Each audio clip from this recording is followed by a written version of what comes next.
Hi guys, welcome to Telugu రోజులు. ఈరోజు మక్క గారెలు ఎలా తయారు చేసుకోవాలో చూపిస్తాను.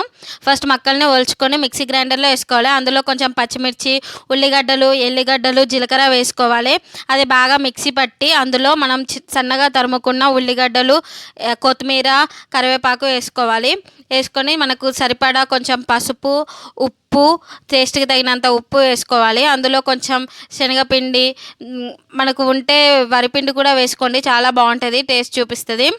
అందులో కొంచెం జీలకర్ర వేసుకొని కలుపుకోవాలి. బాగా కలుపుకొని మనం ఆయిల్ని హీట్ చేసుకోవాలి. హీట్ చేసుకున్న ఆయిల్లో మనం వడలు చేస్తాం కదా, సేమ్ అలానే వడల్లాగా చేసుకొని సన్నగా వడల్లాగా చేసుకొని మనం ఆయిల్లో వేసుకోవాలి. అవి గోల్డెన్ బ్రౌన్ కలర్ వచ్చాక తీసి పక్కన పెట్టుకోవాలి. ఇప్పుడు టేస్ట్ చేయండి, చాలా బాగుంటుంది. నేను ఫస్ట్ టైం ట్రై చేశానండి, చాలా బాగా వచ్చింది. మీరు కూడా ట్రై చేయండి. Please do subscribe to Telugu రుచులు. ప్లీజ్ కొంచెం సపోర్ట్